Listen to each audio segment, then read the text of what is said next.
So hello everyone and welcome back to my YouTube channel. तो आज की video में हम करने वाले हैं क्लास 10th का सैम्पल पेपर जो कि साइंस सब्जेक्ट का है।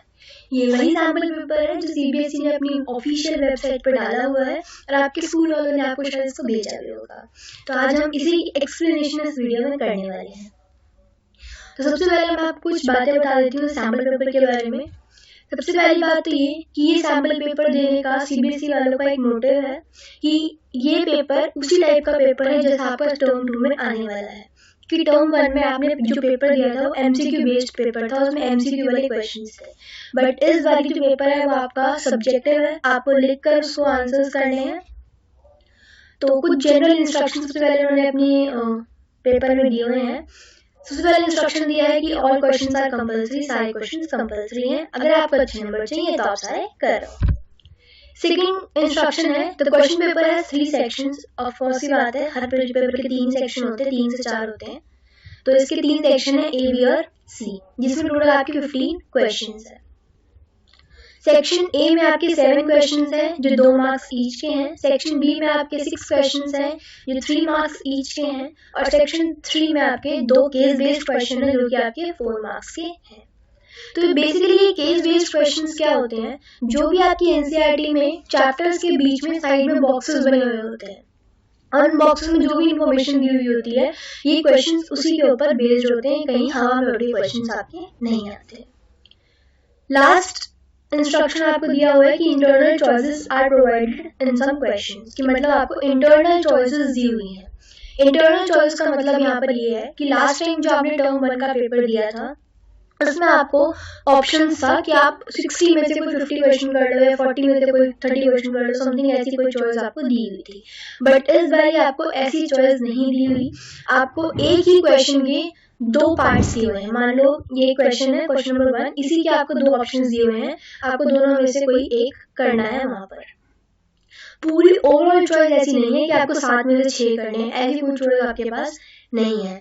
तो बेसिकली मैं आपको एक टिप देना चाहूंगी कि जो भी आपको 10 से 15 मिनट मिलते हैं स्टार्टिंग में क्वेश्चन पेपर को पढ़ने के, आप उसमें बिल्कुल अच्छे से थॉरली अपने क्वेश्चन पेपर को पढ़ लो। जो स्पेशली जो चॉइसेस वाले क्वेश्चंस है आप मेक श्योर कर लो कि जो दोनों चॉइस में से आपको जो बेस्ट आंसर आता है आप उसी को अटेम्प्ट करो। जिस क्वेश्चन में आप जरा सा भी थोड़ा डाउट है कि इसकी एक लाइन नहीं आती है, इसका ये वर्ड याद नहीं आ रहा है, आप उस क्वेश्चन को मत अटेम्प्ट करो। तो जो बेस्ट क्वेश्चन आपको आता है, जो बेस्ट आंसर आपको आता है, बेसिकली आप वो क्वेश्चन अटेम्प्ट करो। नेक्स्ट मूव करते हैं। तो ये 3 सेक्शन के साथ हमारा क्वेश्चन पेपर जो है 40 नंबर का है। अब आप सोचोगे पेपर में जो रिजल्ट आएगा आंसर का वो तो आपका 100 मार्क्स में से आएगा, तो ये 40 ऐसे, तो ये 40 प्लस वो 40 जो आपने टर्म 1 में पेपर दिया हो गया 80, और जो बच गया आपका 20 मार्क्स वो आपके राम भरोसे हैं। राम भरोसे इन द सेंस कि वो मार्क्स आपके टीचर्स के हाथ में है। अब वो आप देख लो कि आपको कैसे मिलने वाले। तो स्टार्ट करते हैं हमारा क्वेश्चन पेपर। सबसे पहले हम देखेंगे question number 1। Question number 1 says the table shows the electronic structure of 4 elements। हमें 4 एलिमेंट्स दिए हुए हैं PQRS, इनके इलेक्ट्रॉनिक स्ट्रक्चर दिए हुए हैं और क्वेश्चन में बोला है कि इसको देखकर इस टेबल के बेसिस पर आपको आंसर देना है। First part says identify which elements will form covalent bonds with carbon, मतलब इनमें से कौन सा एलिमेंट जो है कार्बन के साथ कोवेलेंट बॉन्ड बनाएगा। इसको आंसर करने का सबसे बेस्ट तरीका मैं आपको बताती हूँ। हमें पता है कार्बन क्या है, मेटल है कि नॉन मेटल है? कार्बन एक नॉन मेटल है। तो नॉन मेटल है तो ये बॉन्ड भी किसके साथ बनाएगा? जो नॉन मेटल होगा। मेटल के साथ तो बॉन्ड बनाएगा नहीं ना। जो बंदा इसको पसंद है ये उसी के साथ जाएगा। अब जो उसको पसंद नहीं है उसका क्यों जाए? तो नॉन मेटल के साथ बॉन्ड बनाएगा नॉन मेटल के साथ। तो इनमें से नॉन मेटल क्या होगा, कौन सा एलिमेंट होगा, इसको पहचानने की भी एक ट्रिक होती है। हमें इसका क्या देखना है? इलेक्ट्रॉन डॉट स्ट्रक्चर, मतलब सॉरी इलेक्ट्रॉनिक स्ट्रक्चर हमें इसका देखना है। तो इलेक्ट्रॉनिक स्ट्रक्चर देखकर हमें पता चलता है कि कोई चीज मेटल है नॉन मेटल है। अगर कोई भी एलिमेंट अपने आउटर शेल को कंप्लीट करने के लिए कोई इलेक्ट्रॉन गेन कर रहा है तो वो क्या कहलाएगा? हमारा नॉन मेटल। अगर गेन करेगा तो वो हमारा नॉन मेटल होगा। सेम इस तरीके से अगर कोई भी एलिमेंट अपने आउटर शेल को कंप्लीट करने के लिए कोई इलेक्ट्रॉन लूज कर रहा है या दे रहा है तो वो क्या कहलाएगा? हमारा मेटल। तो इसके बेस पर हम इसको क्लासिफाई कर सकते हैं मेटल या नॉन मेटल में। तो सबसे पहले हम देखते हैं हमारा पी एलिमेंट। पी एलिमेंट का इलेक्ट्रॉनिक स्ट्रक्चर क्या है, 2 और 6। मतलब इसको आउटर शेल कंप्लीट करने के लिए कितना चाहिए, सिर्फ 2 इलेक्ट्रॉन। अब इसके लिए इजी क्या होगा, इन 2 इलेक्ट्रॉन को गेन करना या 6 को लूज करना। अब हमें पता है कि 6 को लूज करने के लिए एनर्जी ज्यादा चाहिए होती है और 2 को गेन करने के लिए एनर्जी कम चाहिए होती है। तो जिस काम में मेहनत कम है हम तो वही करेंगे, तो हम क्या करेंगे, 2 को गेन कर लेंगे। अगर ये 2 को गेन करेगा तो क्या कहलाएगा, नॉन मेटल। तो मतलब ये कार्बन के साथ बॉन्ड बनाएगा, तो एक तो हमें पी मिल गया। अब दूसरा देखते हैं क्यू। क्यू का इलेक्ट्रॉनिक स्ट्रक्चर कहता है 281। मतलब आउटर शेल कंप्लीट करने के लिए कितने चाहिए हमें, अभी भी 7 चाहिए। इजी क्या होगा, 7 को गेन करना या 1 को लूज करना। वही बात है, जो काम आपको आसान लग रहा है आप वो करो।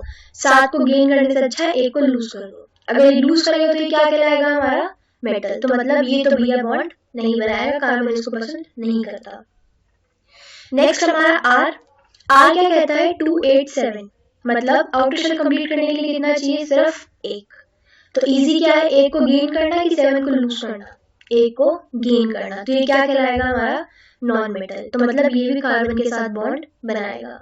लास्ट हमारा एस एलिमेंट। एस एलिमेंट का इलेक्ट्रॉनिक स्ट्रक्चर है आपका 288। इसका तो ऑलरेडी पेट भरा हुआ है, इसको और क्या खाना दे रहे हो, तो ये एलिमिनेट अपने आप ही हो गया। तो हमारा आंसर क्या हुआ, आर और पी। मतलब ये दोनों एलिमेंट्स क्या करेंगे, कार्बन के साथ बॉन्ड बनाएंगे। नेक्स्ट हमारा कहता है क्वेश्चन नंबर फर्स्ट का B part, carbon reacts with an element in the above table. Carbon क्या करता है, इन जो अबव टेबल में एलिमेंट्स दिए हुए हैं इनमें से किसी भी एक के साथ रिएक्ट करता है टू फॉर्म सेवरल कंपाउंड्स। क्या बनते हैं फिर हमारे, सेवरल मतलब बहुत सारे कंपाउंड्स बनते हैं। हमें करना क्या है, इसका रीजन देना है। भैया रीजन बहुत ही सिंपल सा है, कार्बन की 2 प्रॉपर्टीज जो आपने अपने carbon and its compound chapter में पढ़ी है, वही 2 प्रॉपर्टीज जो होती हैं मोस्टली आपके क्वेश्चन का आंसर हर बार कार्बन वाले जो क्वेश्चन होते हैं उनका होती है। तो देखते हैं कौन सी 2 प्रॉपर्टीज है। इसको लेकर जाओ थोड़ा सा ऊपर, तो ये हमारी आ गई कार्बन की 2 प्रॉपर्टीज। अब हमें पता है कार्बन 2 प्रॉपर्टीज को शो करता है, एक आपकी कैटिनेशन और एक आपकी टेट्रावैलेंसी। अब दोनों को समझ लेते हैं थोड़ा सा। कैटिनेशन क्या होता है, ability to form bonds with other atoms of carbon and give rise to larger molecules. देखने में तो बड़ा गंदा सा लग रहा है, इसको थोड़ा इजी वे में समझते हैं। देखो ये एक कार्बन है, ये दूसरा कार्बन है। कार्बन के पास ये एबिलिटी होती है कि ये कार्बन इस कार्बन के साथ मिलकर एक नया मॉलिक्यूल बना सकता है जो कि दोनों से बड़ा होगा। मतलब ये चेन बना सकता है, किसी के साथ भी मिल सकता है जो कार्बन का एलिमेंट हो या फिर कार्बन का एटम हो। तो ये हमारी कैटिनेशन की प्रॉपर्टी होती है कि कार्बन के पास एबिलिटी है कि वो क्या बना सकता है, बॉन्ड्स बना सकता है किसके साथ, किसी भी दूसरे कार्बन के एटम के साथ। नेक्स्ट हमारी आती है प्रॉपर्टी ऑफ टेट्रावैलेंसी, कि जो कार्बन होता है वो टेट्रावैलेंसी की प्रॉपर्टी शो करता है। टेट्रावैलेंसी मतलब tetra means 4 and valency means valency of an element या फिर एटम या फिर कोई भी आप मॉलिक्यूल कह सकते हो। तो हमें पता है कार्बन की वैलेंसी क्या होती है, 4 होती है। उसको आउटर शेल कंप्लीट करने के लिए कितने एलिमेंट्स इलेक्ट्रॉन्स और चाहिए, 4 इलेक्ट्रॉन्स उसको और चाहिए। अब ये 4 इलेक्ट्रॉन्स वो कहाँ से लेगा, किसी और कार्बन के एटम से या फिर किसी और एटम से। तो ये बाकी के 4 एलिमेंट कहाँ से लेगा, किसी और एटम से। तो ये हमारी टेट्रावैलेंसी की प्रॉपर्टी कहती है कि वैलेंसी ऑफ कार्बन क्या है, 4। तो कार्बन के पास ये एबिलिटी है कि वो बॉन्डिंग कर सकता है किसी भी 4 अदर एटम्स ऑफ कार्बन के साथ या फिर किसी और एटम के साथ जो कि मोनोवेलेंट एलिमेंट, मतलब जो इसको अपने इलेक्ट्रॉन्स देने को तैयार हो, उसके साथ ये बॉन्ड बनाकर अपनी वैलेंसी या फिर आउटर शेल को कंप्लीट कर सकता है। मूव करते हैं हमारे सेकंड क्वेश्चन के ऊपर। Second question says the diagram below shows the part of periodic table. ये डायग्राम किसका है, अगर आपको याद आ रहा होगा, आपने पढ़ा है तो ये डायग्राम किसका है, मॉडर्न पीरियोडिक टेबल का है। आपसे क्वेश्चन में पूछा हुआ है which element would react together to form covalent compounds. मतलब इनमें से जो 3 एलिमेंट्स दिए हुए हैं W, Z और Y, इनमें से कौन सा एलिमेंट जो है एक दूसरे के साथ रिएक्ट कर या फिर मिलकर एक कोवेलेंट कंपाउंड बनाएगा। कोवेलेंट कंपाउंड बनाने का हमने ऊपर वाले क्वेश्चन में भी पढ़ा है कोवेलेंट कंपाउंड कैसे बनते हैं? जब कोई भी एलिमेंट अपने आउटर शेल को कंप्लीट करने के लिए इलेक्ट्रॉन्स गेन करता है या फिर लूज करता है। तो इलेक्ट्रॉन्स गेन या लूज करने के लिए हमें क्या देखना पड़ेगा? इसका इलेक्ट्रॉनिक स्ट्रक्चर। इलेक्ट्रॉनिक स्ट्रक्चर कैसे बनाएंगे? हमें पता है अगर ये सेकेंड ग्रुप में है, फर्स्ट ग्रुप ये रहा, सेकेंड ग्रुप ये है, अगर ये सेकेंड ग्रुप में है तो इसका एटॉमिक नंबर क्या होगा? 2। अगर इसका एटॉमिक नंबर 2 है तो इसके आउटर शेल में भी कितने एलिमेंट्स इलेक्ट्रॉन्स होंगे? 2 ही होंगे। तो मतलब इसका आउटर शेल तो ऑलरेडी कंप्लीट है, तो हमें इसको कुछ करने की जरूरत नहीं है, तो ये तो कोवेलेंट कंपाउंड बनाएगा नहीं। बच गया ये दोनों, तो जाहिर सी बात है आंसर भी यही होगा। अब इसको एक्सप्लेन भी कर देती हूँ मैं कि आंसर ये कैसे होगा। अब हम देख रहे हैं कि जो ग्रुप है Y के कौन से ग्रुप में है? 16th ग्रुप में। काउंट भी कर सकते हो आप, 1 2 3 4 5 6 7 8 9 10 11 12 13 14 और ये 16 में ही आपका आएगा। ऐसे ही Z किसमें आएगा? आपका 17th ग्रुप में आएगा। तो 16th ग्रुप में है तो इसका इलेक्ट्रॉनिक स्ट्रक्चर क्या होगा आपका? 2 8 और 6। इसको आउटर शेल कंप्लीट करने के लिए कितने चाहिए? 2 चाहिए। ऐसे ही 17 है तो इसका इलेक्ट्रॉनिक स्ट्रक्चर क्या होगा आपका? 2 8 और 7। इसको आउटर शेल कंप्लीट करने के लिए कितना चाहिए? 1। तो मतलब इसको भी अपना आउटर शेल कंप्लीट करना है और इसको भी अपना आउटर शेल कंप्लीट करना है। तो ये दोनों क्या करेंगे? कोवेलेंट कंपाउंड बनाएंगे एक दूसरे के साथ रिएक्ट करके। अब फर्स्ट ही बात थी हमारे पास 3 एलिमेंट से, एक तो पहले निकल गया तो 2 बच के वही आंसर होगा। बट फिर भी ये ट्रिक होती है आपका शॉर्ट में करने की या फिर थोड़ा सा दिमाग लगाने की, क्योंकि पेपर में आपको मेहनत के साथ साथ अपना माइंड गेम भी वहां पर खेलना है। अगर आप हर चीज को बिल्कुल सॉल्व करने बैठ जाओगे तो किसी भी हालत में जितने भी टाइम का पेपर, चाहे वो 2 घंटे का है, चाहे वो 3 घंटे का है, 10 घंटे भी दे तब भी आपको कम पड़ जाएंगे। तो वहां पर आपको थोड़ा सा माइंड गेम भी खेलना है। और दूसरी मैंने आपको बता ही दी है कि आप ऐसे भी कर सकते हो कि इसका इलेक्ट्रॉनिक स्ट्रक्चर देखकर बता सकते हो ये Y और Z जो होगा वो आपस में मिलकर कोवेलेंट कंपाउंड्स बनाएंगे। क्यों? क्योंकि दोनों को अपनी आउटर शेल जो है वो कंप्लीट करनी है। नेक्स्ट क्वेश्चन देखते हैं। Between the 2 elements W and Z which will have a bigger atomic radius and Y। अब हमें 2 चीजें बोली हुई हैं, 2 एलिमेंट्स हैं हमारे, एक Z है और एक ये W है। हमसे पूछा है कि किसका एटॉमिक रेडियस बड़ा होगा और क्यों।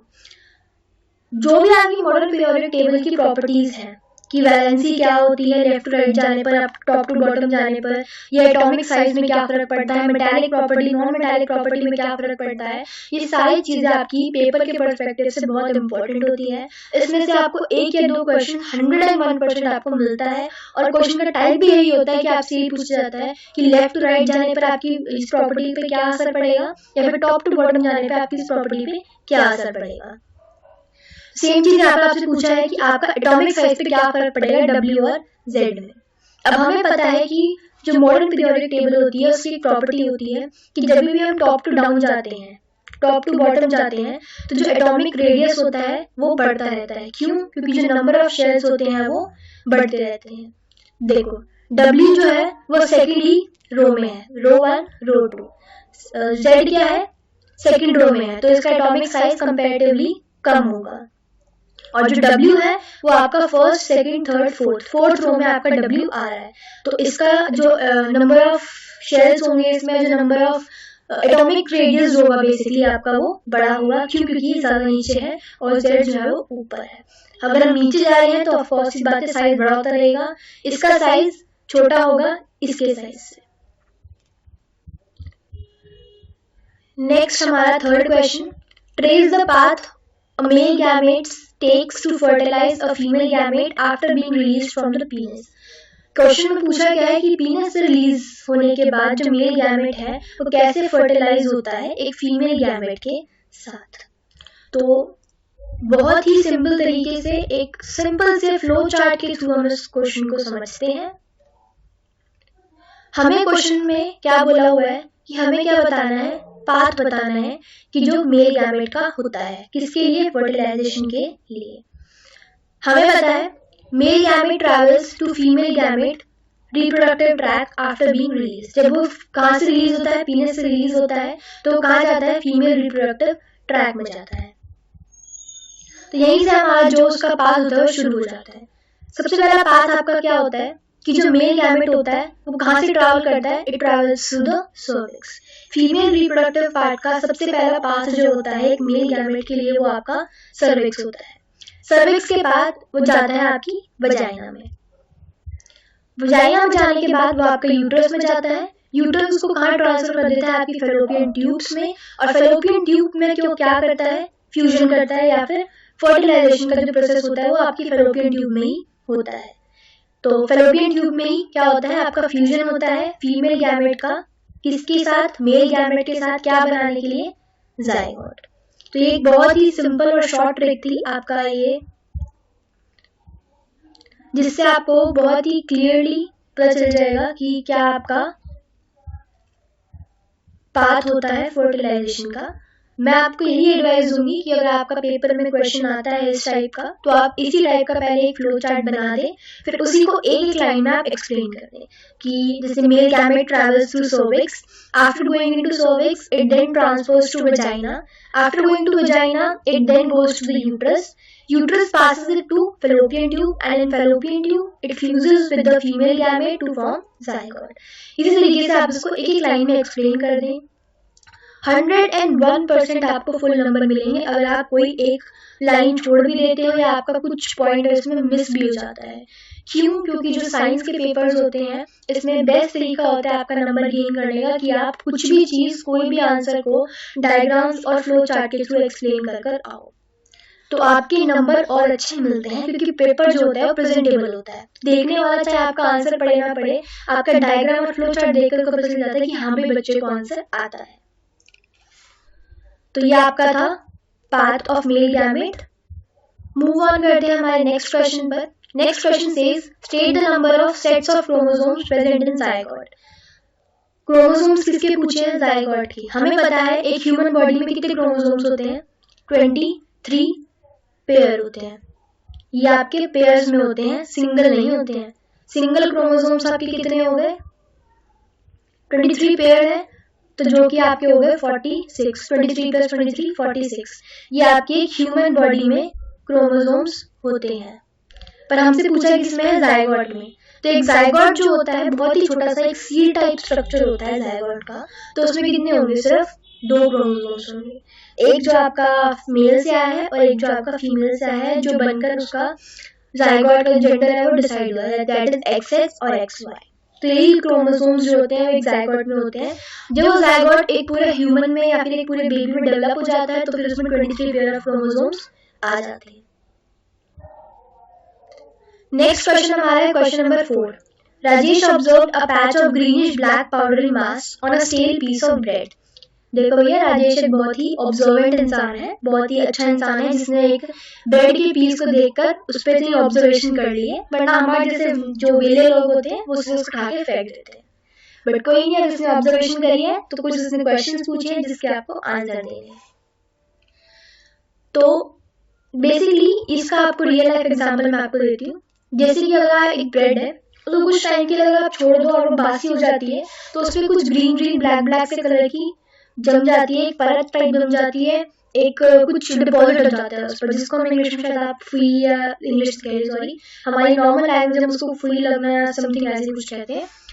तो हमसे पूछा है क्वेश्चन में कि name the organism responsible for this and it's specific mode of asexual reproduction.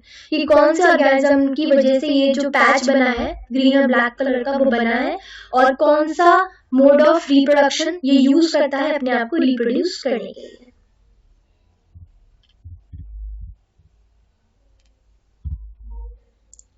The greenish black powdery mass on a stale piece of bread is due to the bread mold called rhizopus. Rhizopus नाम का ये organism है जिसकी वजह से जो black powdery मास है वो जमा है। और राइजोपस जो है वो रिप्रोडक्शन कैसे करता है, हमने एनसीईआरटी में भी पढ़ा है। राइजोपस जो होता है वो रिप्रोडक्शन करता है एसेक्सुअल रिप्रोडक्शन के थ्रू, और जिसका जो मोड होता है वो क्या होता है आपका, स्पोर फॉर्मेशन। ये स्पोर्स के थ्रू अपने आप को रिप्रोड्यूस करता है। इसका जो डायग्राम है वो भी आपकी बुक में मेंशन है, आप देख सकते हो, बट यहाँ पर आपको डायग्राम जो है वो नहीं बनाना है क्योंकि क्वेश्चन सिर्फ 2 नंबर का है। नेक्स्ट क्वेश्चन आपसे पूछा है name it's vegetative and reproductive part. ये आपको इसी का वेजिटेटिव और रिप्रोडक्टिव पार्ट बताना है। तो हाइफे जो होता है एक थ्रेड लाइक स्ट्रक्चर होता है जो उसका वेजिटेटिव पार्ट होता है। अगर आप कभी भी ऐसे किसी ब्रेड को जो खराब हो गई है, जो रोटी खराब हो गई है, उसको ध्यान से देखोगे तो जो ग्रीन और ब्लैक से कलर का आपका पैच होगा या फिर जो डिपॉजिट होगी, आप ध्यान से देखोगे तो उसके ऊपर एक थ्रेड लाइक स्ट्रक्चर्स जो होंगे वो प्रेजेंट होंगे, मतलब धागे धागे से कुछ आपको दिख रहे होंगे, जिसको हम साइंस की लैंग्वेज में हाइफे बोलते हैं, और यही इसका वेजिटेटिव पार्ट होता है। नेक्स्ट हमसे पूछा इसका रिप्रोडक्टिव पार्ट क्या होता है। तो जो स्पोरेंजिया होता है एक ब्लॉब लाइक स्ट्रक्चर होता है, मतलब वेब लाइक कुछ स्ट्रक्चर होता है, कुछ जाल टाइप होता है, उसको हम स्पोरेंजिया कहते हैं, और जो उसका रिप्रोडक्टिव पार्ट होता है। ये क्वेश्चन आपके एग्जाम के पर्सपेक्टिव से इम्पोर्टेंट है, तो मैं तो यही कहूंगी कि आप इसको याद कर लें और जो इसका डायग्राम है उसको भी देख लें। जो रिप्रोडक्शन वाला चैप्टर है इसके जितने भी आपके एसेक्सुअल मोड ऑफ रिप्रोडक्शन है उसके डायग्राम आप याद कर लो, जितने भी आपके हैं, चाहे आपका फिजन है, चाहे आपका बडिंग है, चाहे आपका बाइनरी है, मल्टीपल है, फ्रेगमेंटेशन है, सबका डायग्राम के थ्रू आप इसको याद कर लो। पेपर में अगर क्वेश्चन आता है तो आप डायग्राम बनाकर आना। प्रेजेंटेबल पेपर लगेगा, अच्छा पेपर लगेगा और नंबर भी आपके ज्यादा आने की उम्मीद है, आपको चांसेस जो होंगे वो बढ़ जाएंगे। तो नेक्स्ट है हमारा क्वेश्चन नंबर 5। तो question number 5 says mustard was growing in 2 fields. दो हमारी फील्ड्स थी ए एंड बी, दोनों में जो मस्टर्ड था हमने ग्रो करा। While field A produced brown colored seeds and field B produced yellow colored seeds, मतलब जो field A थी उसमें आपकी ब्राउन कलर की सीड्स थी और फील्ड बी में क्या प्रोड्यूस करा, येलो कलर की सीड्स प्रोड्यूस करी।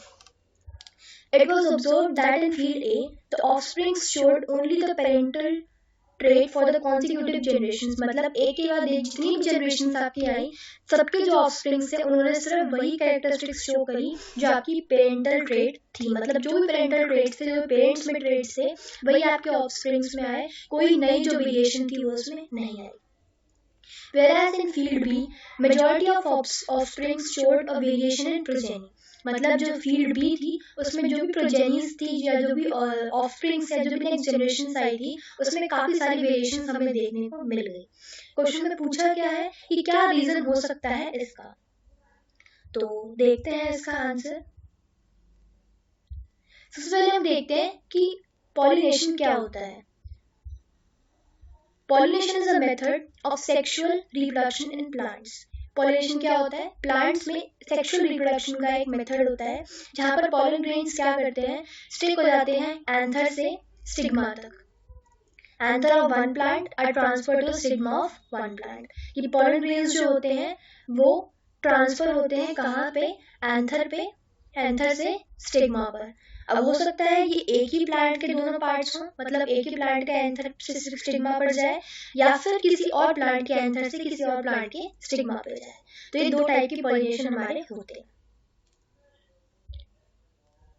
नेक्स्ट हमारा आता है जो पॉलिनेशन होता है वो दो टाइप का होता है, एक सेल्फ पॉलिनेशन और एक क्रॉस पॉलिनेशन, जो मैंने आपको अभी ऊपर एक्सप्लेन करा। सेल्फ पॉलिनेशन क्या होता है, जो सिमिलर और जेनेटिकली सिमिलर फ्लावर्स में होते हैं, मतलब ऐसे फ्लावर्स जो बिल्कुल सेम हो, ऐसे प्लांट्स जो बिल्कुल सेम हो, या फिर ऐसे प्लांट्स जो जेनेटिकली सेम हो, जेनेटिकली मतलब जिनके जीन्स सेम हो और जो कैरेक्टरिस्टिक्स है वो सेम हो, ऐसे प्लांट्स में जो पॉलिनेशन होता है उसको हम सेल्फ पॉलिनेशन कहते हैं। It results in consecutive generations with parental traits. इसका रिजल्ट क्या होता है कि जो भी consecutive generations आती है, मतलब एक के बाद एक जो भी generations आएंगी, जो भी offsprings होंगे, सबकी जो characteristics होंगी वो बिल्कुल सेम आएंगी। जो पेरेंट्स की कैरेक्टरिस्टिक्स होंगी डायरेक्टली वैसे की वैसे ही ट्रांसफर होंगी, कोई ज़्यादा वेरिएशन आपको वहाँ पर देखने को नहीं मिलेगा। 1 से 2% की वेरिएशन ही आती है, वो भी बहुत रेयर चांसेस। नेक्स्ट हमारा आता है क्रॉस पॉलिनेशन। क्रॉस पॉलिनेशन क्या होता है, cross pollination occurs in plants with the one flower with another flower, मतलब क्रॉस पॉलिनेशन किसमें होता है, एक फ्लावर के एंथर से दूसरे स्टिग्मा पर जाए या दूसरे के स्टिग्मा से किसी और के एंथर पर आए। तो ये आपका रिजल्ट करता है न्यू जनरेशंस में with the variations in their traits. Of course ही बात है, दो पेरेंट्स हैं, एक ये है एक ये है, जो ऑफस्प्रिंग होगा उसमें कैरेक्टरिस्टिक्स किसकी आएंगी, थोड़ी इसकी आएंगी और थोड़ी इसकी आएंगी। जो भी आपका डोमिनेंट जीन होगा या डोमिनेंट ट्रेड होगा वही इसमें निकल कर आएगा, पर वो ट्रेड आएगा कहाँ से, या तो इससे आएगा या फिर इससे आएगा। तो दोनों की कैरेक्टरिस्टिक्स होंगी तो कहीं ना कहीं इसमें वेरिएशन होगी, कुछ इसका आएगा कुछ इसका आएगा, तो एक न्यू बन जाएगा, कुछ न्यू चीजें इसके अंदर आपको देखने को मिलेंगी। सेल्फ पॉलिनेशन में क्या होता है, यही पेरेंट है, इसी का नया ऑफस्प्रिंग आया है, तो इसका ऑफस्प्रिंग कैसा होगा, अब सारे ट्रेड्स इसी के तो आएंगे, किसी और के थोड़ी ना आ जाएंगे इसमें। तो इसमें जो जनरेशंस में जो वेरिएशंस होती हैं वो कम होती हैं और इसमें वेरिएशंस जो होती हैं वो ज़्यादा होती हैं। तो फाइनली हमारे आंसर के ऊपर आ जाते हैं। तो जो वेरिएशंस हमें देखने को मिली थी, तो variation in parental trait is possible in case of self cross pollination.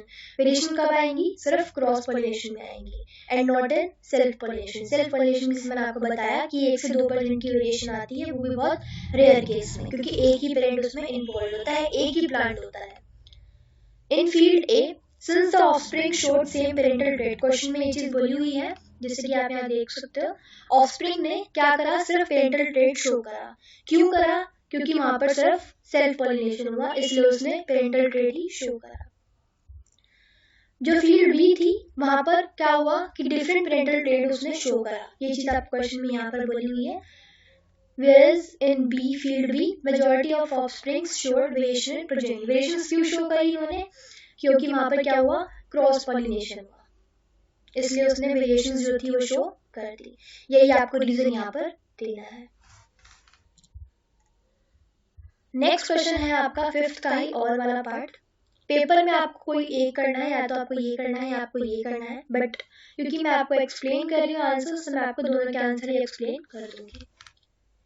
In an asexual reproducing species, if trait X exists in 5% of population, एक trait था X जो 5% population में था, and trait Y exists in 70% of the population, which of two traits is likely to have arisen earlier? मतलब X trait पहले आया कि Y trait पहले आया, हमें ये बताना है। अब हमें पता है कि जो भी वेरिएशन आती है वो कैसे आती है, बहुत धीरे धीरे आती है। जैसे कि आपने अपनी एनसीईआरटी में एग्जांपल पढ़ा होगा कि बीटल्स का जो आपका एग्जांपल दिया हुआ है ग्रीन और रेड बीटल्स का, तो उसमें हमने क्या पढ़ा कि जब एसेक्सुअल रिप्रोडक्शन होता है तो जो डीएनए कॉपी होता है वो एज इट इज कॉपी होता है जनरेशन से दूसरी जनरेशन तक, वहां पर कोई मेटिंग या मिक्सिंग ऑफ जीन्स नहीं होते। मतलब ये पेरेंट है, यही अपना ऑफस्प्रिंग जो है वो प्रोड्यूस कर रहा है, तो उसमें वेरिएशंस कहाँ होंगे, ना के बराबर होंगे। वेरिएशंस तो तब होंगे ना जब दो चीजें हैं, दो पेरेंट्स हैं, एक ये पेरेंट है एक ये पेरेंट है, तो आपकी वेरिएशन इसमें आ जाएगी। पर यहाँ पर सिर्फ सिंगल पेरेंट है तो वेरिएशन नहीं आती है। तो एसेक्सुअल रिप्रोडक्शन क्या करता है, ऐसे ऑफस्प्रिंग्स को प्रोड्यूस करता है जो बिल्कुल आइडेंटिकल जेनेटिक इंफॉर्मेशन दिखाते हैं। मतलब जो पेरेंट्स के अंदर होगा वही उनके ऑफस्प्रिंग्स के अंदर होगा, कोई नई चीज उसमें नहीं आएगी। जैसे कि मैंने आपको बताया ही है ऑलरेडी कि जो जेनेटिक वेरिएशन होती है बिटवीन पेरेंट एंड ऑफस्प्रिंग्स वो क्या करती है, बिल्कुल लिटिल वेरिएशन होती है, ज्यादा वेरिएशंस आपको वहां पर देखने को। थर्ड पॉइंट जो है वो आपका कहता है कि it takes a large amount of time for different trait to develop in case of asexual reproduction. एक बहुत ज्यादा अमाउंट ऑफ टाइम चाहिए होता है, काफी साल या काफी महीने लग जाते हैं कोई भी जो डिफरेंस है उसको आने में।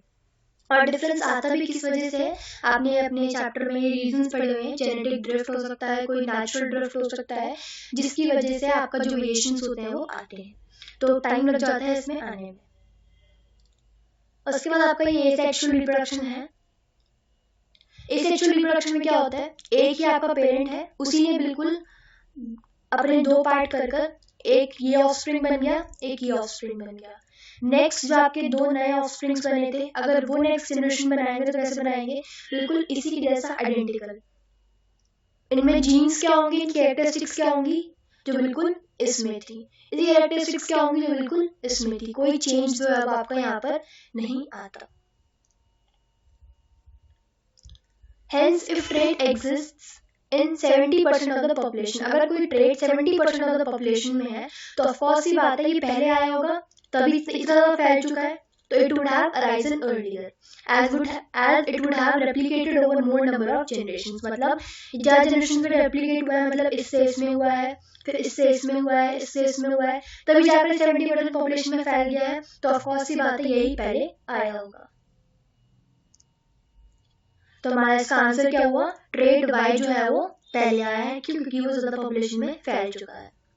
नेक्स्ट है हमारा question number 6। A simple motor is made in school laboratory। एक स्कूल लेबोरेटरी है, उसमें एक सिंपल मोटर से बनाई गई है। एक कॉइल बनाई है वायर की, उसको हमने माउंट कर दिया है उसके ऊपर, between the two poles of horseshoe magnet and as illustrated. ये आपको इलस्ट्रेशन दिखाई हुई है कि आपके दो मैग्नेट है, एक नॉर्थ पोल है इसका, एक साउथ पोल है। ये आपकी बैटरी है, बैटरी से एक वायर कनेक्ट कर दिया गया है कॉइल के ऊपर, और एक हॉर्सशू मैग्नेट इसे दोनों तरफ लगा दिया है। ये मैग्नेट आपका नॉर्थ और साउथ पोल वाला ऑलरेडी है। हमें आंसर क्या बताना है इसमें, in example above coil ABCD is horizontal. ABCD जो कॉइल है आपकी हॉरिजॉन्टली लगा दी गई है और बैटरी आपको कनेक्ट कर दी गई है। For this position state the direction of force on the arm B. हमें क्या बताना है, हमें डायरेक्शन ऑफ फोर्स बताना है आर्म बी के, ए बी के ऊपर, मतलब ये जो ए बी है इसके ऊपर क्या फोर्स लगेगा। तो इसका सिंपल सा आंसर जो है आपका, अगर आपको किसी भी फोर्स डायरेक्शन ऑफ फोर्स बताना है तो आप क्या यूज करना है इसमें, लेफ्ट हैंड थंब रूल, जो हमने हमारे चैप्टर में पढ़ा है, flamingos left hand thumb rule. इसमें हमने क्या पढ़ा था कि जब हम अपनी लेफ्ट हैंड के थंब को अपवर्ड डायरेक्शन में रखते हैं और फर्स्ट फिंगर को मैग्नेटिक फील्ड डायरेक्शन में रखते हैं, तो सेकंड फिंगर क्या शो करती है, आपका डायरेक्शन ऑफ करंट शो करती है। ये हमने पढ़ा था फ्लेमिंगोज लेफ्ट हैंड रूल में, Fleming's left hand rule, sorry flamingo आपकी इंग्लिश की बुक का नाम याद आ गया है। तो इसमें आर्म बी का क्या होगा, जब हम बैटरी को स्विच ऑन करेंगे तो करंट क्या फ्लो करेगा, ए बी के थ्रू फ्लो करेगा, जो कि ए से बी की तरफ आपका जाएगा, और मैग्नेटिक फील्ड का होगी नॉर्थ से साउथ की तरफ। तो अगर आप इसी डायरेक्शन में अपने लेफ्ट हैंड थंब रूल को लगाओगे तो आप ये अपने आप देखोगे कि जो फोर्स होगा वो कहाँ जाएगा, डाउनवर्ड होगा ए बी में। ये क्या है हमारा, फ्लेमिंग्स लेफ्ट हैंड रूल है ये। तो नेक्स्ट क्वेश्चन पे जाते हैं, Why does the current in arm BC not contribute to turning force on coil? कि जो BC आर्म है, ये आपका जो BC दिया हुआ है, ये क्यों नहीं कंट्रीब्यूट करता फोर्स को टर्न करने में जब हम कॉइल को चलाते हैं। तो इसका भी एक रीजन है, current in BC does not contribute to turning force of coil because current in BC travels same direction as the magnetic field lines. मतलब जिस डायरेक्शन में मैग्नेटिक फील्ड लाइंस जा रही हैं उसी डायरेक्शन में आपका जो करंट है वो भी फ्लो कर रहा है BC में। और जब भी डायरेक्शन ऑफ मैग्नेटिक फील्ड और करंट पैरेलल हो जाती है, मतलब ये आपकी मैग्नेटिक फील्ड की डायरेक्शन है और इसी के पैरेलल आपका करंट जा रहा है, तो जो भी आपका फोर्स निकल कर आता है वो आपका जीरो हो जाता है, मतलब कोई फोर्स आपका नहीं चलता, तो आपका फोर्स क्या हो गया, जीरो। तो यही रीजन है कि जो करंट है वो BC में नहीं जा रहा, क्योंकि आप देखो ना मैग्नेटिक फील्ड लाइंस कैसे जा रही हैं, ऐसी जा रही है नॉर्थ से साउथ की तरफ, और BC कैसे जा रहा है, ऐसे जा रहा है वो भी, तो पैरेलल होगी ना एक दूसरे के, तो जो फोर्स लगेगा इसमें क्या हो जाएगा, वो जीरो। AB में क्या था, AB में ऐसे जा रही थी और मैग्नेटिक फील्ड लाइंस आपकी पहले की जैसे ही ऐसे जा रही थी, तो इसमें फोर्स आपका अप्लाई हो रहा था। मूव करते हैं हमारे इसी के और पार्ट पर। A circuit contains a battery, एक सर्किट है उसमें बैटरी लगी हुई है, एक रेजिस्टर लगा हुआ है और सोलेनॉइड लगा हुआ है। ये फिगर जो है आपको दिखा रहा है कि किस तरीके से मैग्नेटिक फील्ड पैटर्न है ये, जो कि करंट प्रोड्यूस कर रहा है सोलेनॉइड में।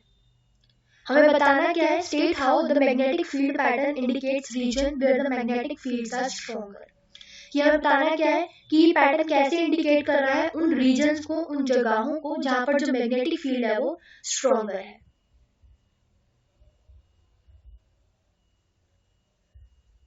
तो इसको हम समझते हैं, पहले हम एक्सप्लेनेशन देखते हैं फिर हम डायग्राम पे ऊपर आएंगे। The magnetic field pattern indicates the strength and direction of magnetic field कि मैग्नेटिक फील्ड जो पैटर्न हमें दे रखा है उसमें क्या क्या दिखाया है, स्ट्रेंथ और डायरेक्शन हमें दिखाई हुई है। कैसे? The field is strong in places where the number of magnetic field lines per unit area is high. जहाँ पर जो लाइंस होगी मैग्नेटिक फील्ड लाइंस जो आपकी ऐसे से बनाकर आपकी दिखाई हुई है कि कहाँ कहाँ आपकी मैग्नेटिक फील्ड लाइंस जा रही हैं, जहाँ पर लाइंस आपकी ज्यादा होंगी वहां पर आपका जो आपकी स्ट्रेंथ है वो भी स्ट्रॉन्ग होगी। जहाँ पर आपकी लाइंस कम होंगी वहां पर आपकी जो स्ट्रेंथ भी है वो लो होगी। नंबर ऑफ लाइंस जो होंगी वो कम है तो वहां पर आपकी स्ट्रेंथ भी क्या है, लो है। इसको हम इस डायग्राम के थ्रू समझते हैं। ये आपकी मैग्नेटिक फील्ड थी, ये आपका साउथ पोल है, ये आपका नॉर्थ पोल है। इसमें क्या हुआ देखो, यहाँ पर कितनी सारी लाइंस आपको दिख रही हैं, तो ऑफ कोर्स ही बात है यहाँ स्ट्रेंथ क्या होगी, ज्यादा होगी। इधर आपकी सिर्फ 1 से 2 लाइन जा रही है तो स्ट्रेंथ भी क्या होगी, अपने आप ही लो हो जाएगी। सेम चीज आपकी यहाँ पर, थोड़ा आप इसको जूम करके देखो, इतना भी जूम नहीं करना था भाई। देखो यहाँ पर आपकी लाइंस क्या है, ज्यादा है तो आपकी जो स्ट्रेंथ होगी वो भी ज्यादा होगी। यहाँ पर आपकी लाइंस जो है वो कम है तो आपकी स्ट्रेंथ भी क्या होगी, कम होगी। तो ये आपसे क्वेश्चन में पूछा हुआ था। मूव करते हैं हमारे इसी के बी पार्ट पर। What happens to the magnetic field when the current in circuit is reversed? अगर हम इस करंट को रिवर्स कर देंगे तो क्या होगा? ऑफ कोर्स ही बात है, अगर आप करंट पहले इस डायरेक्शन में आपका जा रहा था, अगर आप उसको इस डायरेक्शन में बदलकर इस डायरेक्शन में करते तो मैग्नेटिक फील्ड लाइंस भी आपकी रिवर्स हो जाएंगी। करंट और मैग्नेटिक फील्ड लाइंस एक दूसरे के प्रोपोर्शनल आप कह सकते हो। अगर ये बदलेगा तो आपकी ये भी बदल जाएंगी। तो मूव करते हैं हमारे 7th क्वेश्चन पर। 7th question says DDT was sprayed in a lake to regulate breeding of mosquitoes। कि एक DDT स्प्रे थी, मच्छर को मारने की दवाई होती है एक तरीके की, जो आपकी स्प्रे करी गई। हाउ डिड इट, कहाँ स्प्रे करी उन्होंने, लेक में करी है। How did it affect the trophic levels in the food chain associated with the lake. ये आपको एक फूड चेन दी हुई है, आपसे बोला है कि इसको कैसे, इसमें क्या असर पड़ेगा उस DDT का जो लेक में स्प्रे हुई है। हमें पता है कि अगर हमने किसी भी लेक में DDT स्प्रे करी तो कहाँ पर जाएगी, पहले पौधों पर जाएगी। पौधे किसको खाते हैं, पौधे को कौन खाता है, स्मॉल फिश खाती है। स्मॉल फिश को कौन खाता है, लार्ज फिश। और लार्ज फिश को कौन खाता है, आपकी हॉक। हॉक मीन्स यहाँ पर ह्यूमन्स। तो ये आपकी एक फूड चेन बन गई जो आपकी प्राइमरी से लेकर टर्शरी तक आपकी पहुंच गई। अब हमसे पूछा क्या है, जो आपका DDT स्प्रे हुआ था उसका क्या असर पड़ेगा इस पर। इसको समझते हैं एक डायग्राम के थ्रू। अब हमने हमारे चैप्टर में टॉपिक पढ़ा था बायोलॉजिकल मैग्निफिकेशन। तो बायोलॉजिकल मैग्निफिकेशन क्या कहता था कि जब भी कोई आपकी केमिकल है, आपका कोई केमिकल है, जब भी वो एक ट्रॉपिक लेवल से दूसरे ट्रॉपिक लेवल पर जाता है तो वो और ज्यादा स्ट्रॉन्ग होकर जो उसका अमाउंट है वो और ज्यादा बढ़कर अगले ट्रॉपिक लेवल पर पहुंचता है। जैसे कि ये आपका प्लैंटन था, ये आपके प्लांट है, ठीक है। इस पे आपने क्या करा, DDT जो आपकी स्प्रे थी आपने उस पे स्प्रे करी है, ठीक है। ये आपने क्या करा, इस पे स्प्रे कर दिया।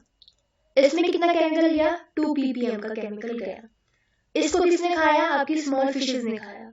तो स्मॉल फिशेस में जो केमिकल था उसका अमाउंट क्या हुआ, इंक्रीज होकर उनकी बॉडी में गया, मतलब 2 ppm से वो 5 ppm में कन्वर्ट हो गया। उसके बाद स्मॉल फिश किसने खाया, आपकी लार्ज फिश ने। लार्ज फिश में क्या हुआ, दोबारा जो इसकी बॉडी में केमिकल था उसका अमाउंट बढ़कर 200 ppm बनकर फिश की बॉडी में गया। इस फिश को किसने खाया, हॉक ने खाया। सेम आपकी चीज वही हुई कि जब नेक्स्ट ट्रॉपिक लेवल पे वो केमिकल गया तो उसका अमाउंट और ज्यादा बढ़ गया। तो ये आपका होता है बायोलॉजिकल मैग्निफिकेशन की कोई भी केमिकल जो होता है जब वो नेक्स्ट ट्रॉपिक लेवल पर मूव करता है तो उसका जो अमाउंट होता है वो इंक्रीज होता जाता है हर एक ट्रॉपिक लेवल पर। इसी को आप अपने पेपर में अगर एक्सप्लेन करना चाहो तो 1 नंबर में इसी डायग्राम से एक्सप्लेन भी कर सकते हो। सबसे पहले हमने क्या करा, DDT स्प्रे करी, वो किसने एब्जॉर्ब करी, आपकी प्लैंटन ने। प्लैंटन को कौन खाता है, स्मॉल फिश खाती है। स्मॉल फिश को कौन खाता है, आपका लार्ज फिश। और लार्ज फिश को कौन खाता है, आपका हॉक। तो जो नॉन डिग्रेडेबल पेस्टिसाइड हमने स्प्रे करा ये अक्यूमुलेट होता रहा प्रोग्रेसिवली हर एक ट्रॉपिक लेवल पर। अक्यूमुलेट मतलब बढ़ना यहाँ पर, तो हर एक लेवल पर क्या होता रहा, बढ़ता रहा। और सबसे कम किस में था ये, पहले टॉपिक लेवल पर और सबसे ज्यादा किसमें था ये लास्ट टॉपिक लेवल पर। कहने का मतलब यहाँ पर ये देखो आप, सबसे कम किसमें था 2 ppm का सबसे कम था ये, किसमें था ये प्लैंक्टन्स में था फर्स्ट टॉपिक लेवल पर। सबसे ज्यादा किसमें हो गया ये आपका हॉक्स में, जो कि आपका लास्ट टॉपिक लेवल है 1600 ppm का। ये एक तरीके का एग्जांपल है, ऐसा कुछ क्वेश्चन में मेंशन नहीं है कि इतना ही केमिकल जाता है, ये एक एग्जांपल लेके आपको समझाने के लिए बताया है। नेक्स्ट मूव करते हैं हमारे क्वेश्चन नंबर 7 के और पार्ट पर। In the following food chain, vertical arrows indicate the energy lost to environment and horizontal arrow indicates the energy transferred to the next tropic level. दो arrows बनाई गई हैं, एक आपकी vertical है और एक आपकी horizontal है। बताया क्या गया है, जो आपकी vertical वाली, जो आपकी ऊपर जा रही है arrows, ये आपको ये indicate कर रही हैं वो amount of energy जो आपकी environment में खो गई है या environment में absorb कर लिया है, environment में degrade हो गई है। और हॉरिजॉन्टल जो एरोज हैं ये आपको इंडिकेट कर रही है वो अमाउंट ऑफ एनर्जी जो ट्रांसफर हुई है नेक्स्ट टॉपिक लेवल पर। आपसे पूछा क्या है, इन 3 वर्टिकल एरोज में ACE में किसमें और हॉरिजॉन्टल एरोज में which will represent more energy transfer, give reasons for your answer. हमें बताना क्या है कि इन तीनों में से किस एरो में सबसे ज्यादा एनर्जी ट्रांसफर आपका हुआ है, हॉरिजॉन्टल में भी और वर्टिकल में भी।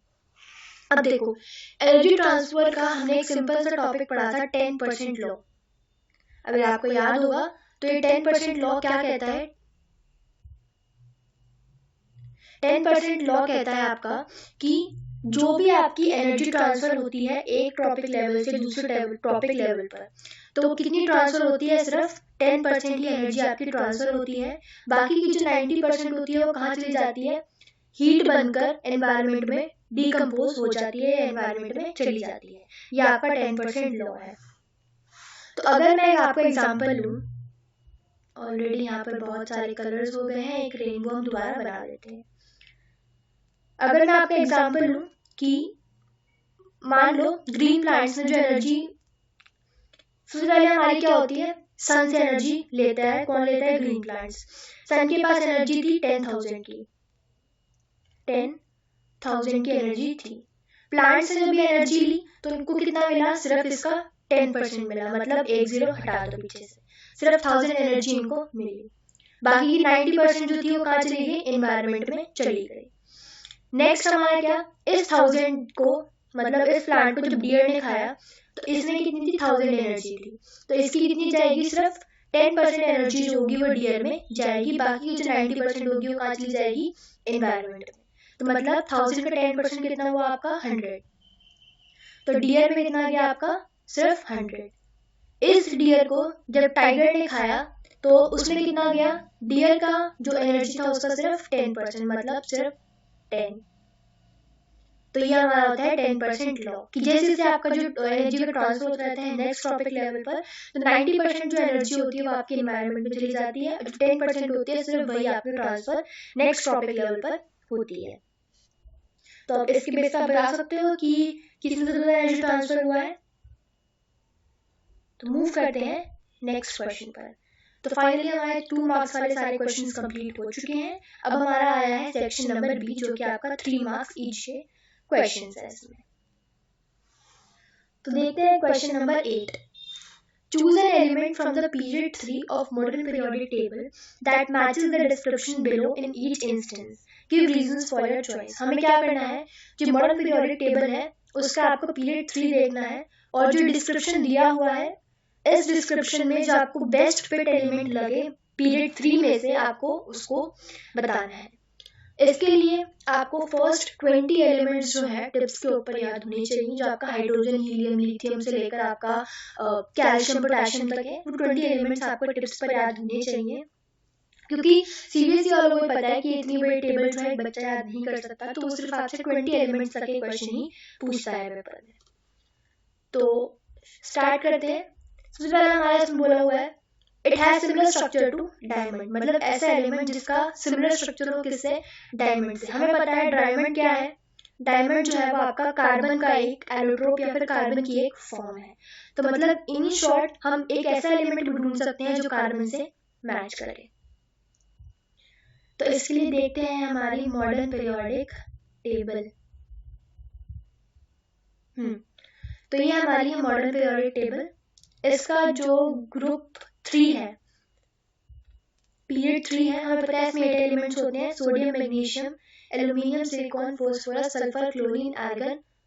ये हमारे 8 एलिमेंट्स आपके इसमें होते हैं।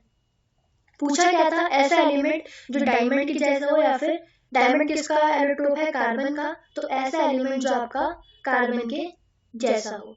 हमें पता है कार्बन की वैलेंसी क्या होती है, 4। तो यहाँ पर हम ऐसा एलिमेंट ढूंढ सकते हैं जिसकी वैलेंसी 4 हो। तो अब देखो किसकी वैलेंसी आपको इसमें से 4 मिलेगी। तो आपका जो सिलिकॉन होता है उसकी वैलेंसी आपकी 4 होती है। Silicon has the valency 4। तो मतलब सिलिकॉन जो है वो आपके कार्बन के जैसा हो सकता है, तो इन शॉर्ट ये आपके डायमंड के जैसा भी हो सकता है। तो हमारा आंसर क्या हुआ इसका, silicon. Silicon has a similar structure to diamond. क्यों? क्योंकि हमें पता है कि एक तो सबसे पहले हमने ये चीज देखी कि डायमंड क्या है, कार्बन का एक एलोट्रोप है, और सिलिकॉन क्या है, बिल्कुल कार्बन के जैसा है। तो क्यों? क्योंकि दोनों की वैलेंसी 4 है, दोनों कोवेलेंट बॉन्ड्स बनाते हैं, मतलब किसी और एलिमेंट के साथ मिलकर 4 एलिमेंट्स लेकर ये अपना आउटर शेल कंप्लीट कर सकता है, सिलिकॉन भी और कार्बन की। और दोनों जो है वो कैटिनेशन की प्रॉपर्टी दिखाते हैं, अपने आप को कंबाइन कर सकते हैं लॉन्ग चेन्स बनाने में। नेक्स्ट क्वेश्चन हमसे पूछा है, it has same valency as lithium, मतलब ऐसा एलिमेंट जिसकी वैलेंसी जो होगी वो लिथियम के जैसी होगी। अब लिथियम की वैलेंसी आपको पता होनी चाहिए इस क्वेश्चन का आंसर देने के लिए। एंड दूसरी ट्रिक इसकी क्या होती है, आपको पता है कि जो भी एक आपकी ग्रुप है, आपकी ये जो ग्रुप है आपका ग्रुप नंबर 1, इसमें सबकी वैलेंसी सेम होगी। अगर लिथियम की वैलेंसी के जैसा आपसे कोई एलिमेंट पूछा है तो ये सबकी वैलेंसी लिथियम की जैसी ही होगी, पर हमें देखना किसमें है, सिर्फ पीरियड 3 में। तो मतलब जो सोडियम है उसकी वैलेंसी किसकी जैसी होगी, लिथियम के जैसी।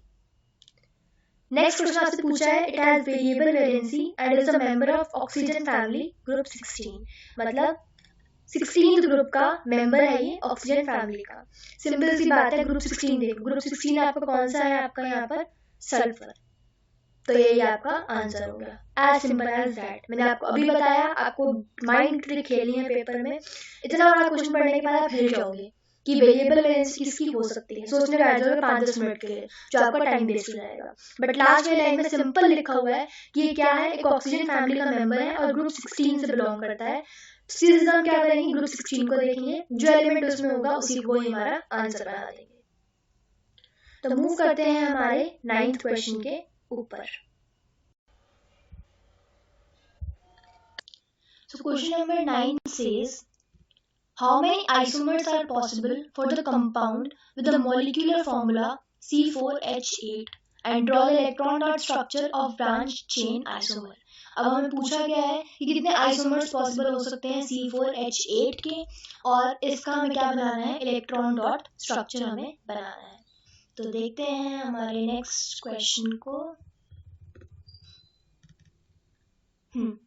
तो हमें पता है अगर इस C4H8 है ये, तो आइसोमर्स कितने होंगे, देखकर ही पता चल रहा है कि आइसोमर्स जो होंगे हमारे वो 4 होंगे। तो नेक्स्ट क्वेश्चन में हमें क्या बनाना है, इसका इलेक्ट्रॉन डॉट स्ट्रक्चर। तो कुछ इस टाइप का आपका इलेक्ट्रॉन डॉट स्ट्रक्चर आपका होगा। क्योंकि हमें एक ब्रांच चेन बोली है तो हम इसको एक लाइन में नहीं लगा सकते, मैं आपको एक बारी बनाकर भी इसको दिखा देती हूँ। हम क्या करेंगे, सबसे पहले तो हम कार्बन को लगाएंगे, ये हमारे कार्बन लग गए। हमें पता है कार्बन के पास 4, कार्बन की वैलेंसी क्या होती है, 4 होती है। इसको अपने आउटर शेल कंप्लीट करने के लिए कितने एलिमेंट्स चाहिए होते हैं, 4 और चाहिए होते हैं।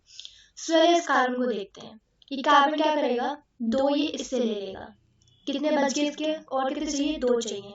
तो बाकी की जो 2 की पूर्ति है वो किससे करेगा, वो अपनी हाइड्रोजन से करेगा। तो एक हाइड्रोजन ये हो गया, एक हाइड्रोजन हमारा ये हो गया।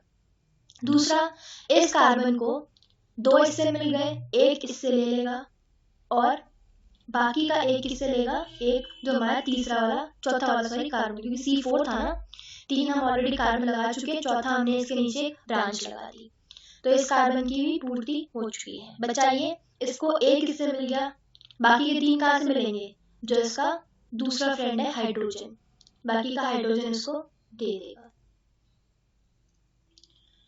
और ये कार्बन इसको एक किससे मिल गया, बच गए 3, तो ये कार्बन क्या करेगा, सेम बाकी के हाइड्रोजन से अपनी वैलेंसी लेकर, सॉरी इलेक्ट्रॉन्स लेकर अपनी आउटर शेल को पूरा कर लेगा। तो ये आपका बन गया इसका इलेक्ट्रॉन डॉट स्ट्रक्चर। कुछ नहीं करना, सिंपल आपको अगर ब्रांच चेन बोली है तो आप 3 कार्बन लगाओ और किसी भी कार्बन के नीचे एक जो फोर्थ वाला कार्बन है आप उसको प्लेस करो और जो जो जहां से मिल रहा है वहां से उसको भीख मांगो और उसको पूरा कर दो। तो ये आपका इलेक्ट्रॉन डॉट स्ट्रक्चर पूरा हो गया। नेक्स्ट क्वेश्चन में हमसे पूछा है, how will you prove that C4H8 and C5H10 are homologues. Homologues क्या होते हैं आपको पता होना चाहिए इसका आंसर देने के लिए। होमोलोग्स आर द एलिमेंट्स जो डिफर करते हैं आपका CH2 में। तो हमारा आंसर भी सेम यही हो जाएगा कि C4H8 और C5H10 जो है होमोलोग्स हैं। क्यों? क्योंकि वो डिफर करते हैं CH2 में, साथ ही साथ डिफर करते हैं 14U मॉलिक्यूलर मास में, इनका सेम फंक्शनल ग्रुप है और सेम ही इनका जनरल आपका फॉर्मूला है। तो ये आपके 4 रीजंस हो गए कि ये होमोलोग्स हैं। कोई भी होमोलोग्स होगा तो कोई भी अगर 2 एलिमेंट या 3 एलिमेंट्स आपके होमोलोग्स होंगे तो आपकी ये 4 प्रॉपर्टीज वो शो करेंगे कि वो डिफर करेंगे CH2 में, डिफर करेंगे 14U मॉलिक्यूलर मास में, सेम फंक्शनल ग्रुप होगा और सेम इनका जनरल फॉर्मूला होगा। राइट तो ये आपके 4 प्रॉपर्टीज हो गई या 4 आपके रीजंस हो गए जिसकी वजह से आपके ये दोनों होमोलोग्स हैं। नेक्स्ट मूव करते हैं, अ कार्बन कंपाउंड ए। एक कार्बन कंपाउंड था आपका ए जिसका मेल्टिंग पॉइंट है 156 K और बॉइलिंग पॉइंट है आपका 351 K और मॉलिक्यूलर फॉर्मूला है आपका C2H6O और ये सॉल्युबल है वाटर में ऑल प्रोपोर्शंस में। आपको बताना है क्या है, ए को आइडेंटिफाई करना है और इसका इलेक्ट्रॉन डॉट स्ट्रक्चर आपको बनाना है। अगर आपने एनसीईआरटी को बहुत ही अच्छे से पढ़ा हुआ है तो आपको ये चीज पता होगी कि मेल्टिंग पॉइंट और बॉइलिंग पॉइंट 156 और 351 किसका है, आपका इथेनॉल का है। ये आपकी एनसीईआरटी में बहुत ही बड़ा बड़ा मेंशन है कि आपका इथेनॉल का बॉइलिंग और मेल्टिंग पॉइंट यही है। अगर आपने पढ़ा होगा तो आप इसको देखते ही आंसर दे सकते हैं, बट अगर आपने नहीं पढ़ा है, आपको ये चीज याद नहीं आ रही है, तो दूसरा तरीका क्या होता है, कोई भी अगर सॉल्यूशन या कोई भी आपकी चीज अगर वाटर में सॉल्यूबल है सारे प्रोपोर्शंस में तो वो कौन से ग्रुप से बिलोंग करती है, आपकी अल्कोहल। अल्कोहल ग्रुप से आपकी बिलोंग करती है। और दूसरा हमें पता है कि अगर ये C2 है, इसमें 2 कार्बन के मॉलिक्यूल्स हैं, तो इसकी जो प्रीफिक्स लगेगा इसमें वो क्या लगेगा, इथ लगेगा, क्योंकि इसमें सिर्फ 2 कार्बन के मॉलिक्यूल्स हैं। और अल्कोहल ग्रुप से बिलोंग कर रहा है तो लास्ट में क्या लगेगा, ऑल। तो ये क्या बन गया आपका इथेनॉल। आप ऐसे भी इसको निकाल सकते हैं, आइडेंटिफाई कर सकते हैं। दूसरा आपको बनाना है इसका इलेक्ट्रॉन डॉट स्ट्रक्चर। इथेनॉल का आपको पता है इलेक्ट्रॉन डॉट स्ट्रक्चर कैसे बनता है। इथेनॉल होता है हमारा C2H5OH, क्योंकि अल्कोहल ग्रुप से बिलोंग करता है इसलिए हमने इसमें OH लगाया है। 2 कार्बन के मॉलिक्यूल्स लगाएंगे और साथ में आपका एक OH जो है वो इसमें एडिशनल ऐड हो जाएगा। हमें पता है ऑक्सीजन की वैलेंसी 6 होती है, इसका आउटर शेल कंप्लीट करने के लिए कितने चाहिए, सिर्फ 2 चाहिए। तो एक ये इससे ले लेगा, एक ये इससे ले लेगा, तो इसका तो पूरा हो गया। और ये भी आपका एक चाहिए जो इसको ऑक्सीजन से मिल जाएगा, तो ये भी पूरा हो गया। बच गया ये कार्बन, इसको एक इससे मिल गया, 2 इससे भी मिल जाएंगे, तब भी आपका कितना चाहिए, इसको एक हाइड्रोजन चाहिए। सिमिलरली ये कार्बन है, इसको 2 यहाँ से मिल गए, 4 चाहिए, एक यहाँ से ले लेगा, एक यहाँ से ले लेगा। तो आपका ये कुछ इस टाइप का इलेक्ट्रॉन डॉट स्ट्रक्चर, जैसे कि आप इसमें भी देख सकते हैं, यहाँ से आपको मिल जाएगा। ठीक है, तो मूव ऑन करते हैं हमारे नेक्स्ट पार्ट के ऊपर। Give the molecular formula of any 2 homologues of A. अगर आपको किसी भी चीज का होमोलोग देना है तो मैंने आपको ऊपर ही बताया होमोलोग्स क्या होते हैं, जो डिफर करते हैं CH2 में। तो आप या तो इसमें CH2 माइनस कर दो, जो भी आपका ये इथेनॉल है आप इसमें से CH2 माइनस कर दो या CH2 प्लस कर दो, तो आपके 2 होमोलोग्स आ जाएंगे। जैसा कि आप यहाँ देख सकते हो, इथेनॉल था मेरा, मैंने उसमें क्या करा, CH2 माइनस करा तो मेरा इथेनॉल मेथनॉल आ गया, और CH2 प्लस करा तो मेरा प्रोपेनॉल आ गया। तो ये मेरे 2 क्या हो गए, इसके होमोलोग्स हो गए। होमोलोग्स निकालने का बेस्ट तरीका होता है कि आप जो भी आपका मॉलिक्यूलर फॉर्मूला है उसमें CH2 माइनस कर दो और CH2 प्लस कर दो, तो एक ऊपर वाला और एक नीचे वाला आपका आ जाएगा।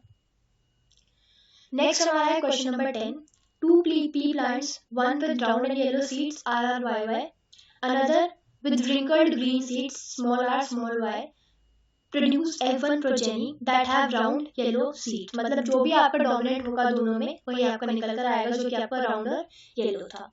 जब हमने F1 को सेल्फ पॉलिनेट करा, मतलब इसी की जो प्रोजेनी थी उसी की प्रोजेनी के साथ हमने उसको फर्टिलाइजेशन करवाया या फिर उसका फ्यूजन करवाया, तो जो न्यू कॉम्बिनेशन आया वो एक्सपेक्टेड कैरेक्टरिस्टिक्स थी F2 प्रोजेनी में। अरे ये क्या हो गया, इसको जरा सा मिटा लेते हैं क्योंकि हमारा क्वेश्चन दिखना बंद हो गया।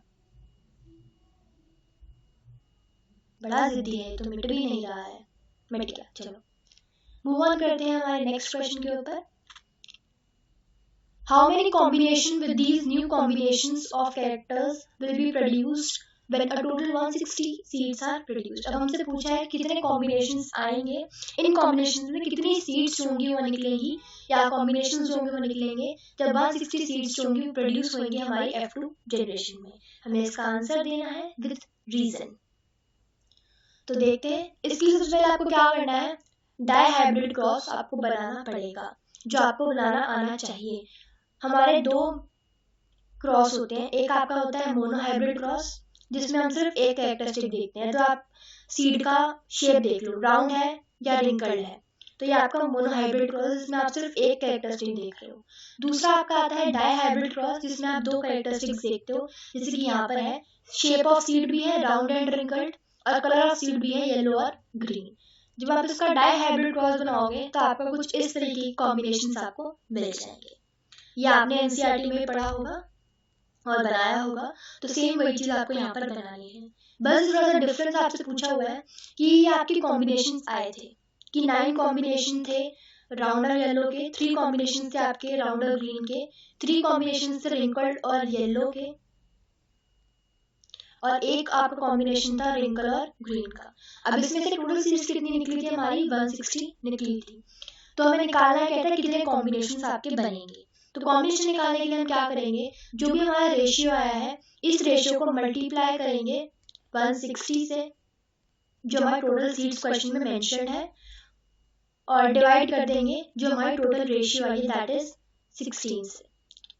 सेम आप सिमिलर सेकंड वाले के साथ भी आप यही करो, आप इसको मल्टीप्लाई कर दो टोटल नंबर ऑफ सीड्स से और डिवाइड कर दो 16 से, तो ये क्या आ गई आपकी नंबर ऑफ सीड्स, जो कि आप टोटल आ जाएंगी 160। बस यही आपको इस क्वेश्चन में करना था। अगर आप इस क्वेश्चन को आपको ये ना बनाना है एग्जाम में, वैसे बहुत ही ईजी है, सिंपल आपको सिर्फ इसकी रेशियो को इसको टोटल रेशियो से डिवाइड करना था और जो नंबर ऑफ सीड्स थी क्वेश्चन में उससे मल्टीप्लाई करना था। फिर भी अगर आपको क्वेश्चन में या पेपर में ये चीज ना आए, आप खाली अगर डाई हाइब्रिड क्रॉस बनाकर आओगे तब भी आपको नंबर मिल जाएंगे काफी हद तक, सिर्फ आपका हाफ या 1 नंबर ही इसमें डिडक्ट करेंगे। नेक्स्ट मूव ऑन करते हैं क्वेश्चन नंबर 11 के ऊपर। क्वेश्चन नंबर 11 का फर्स्ट पार्ट है, इट कॉस्ट अ मैन ₹3.50।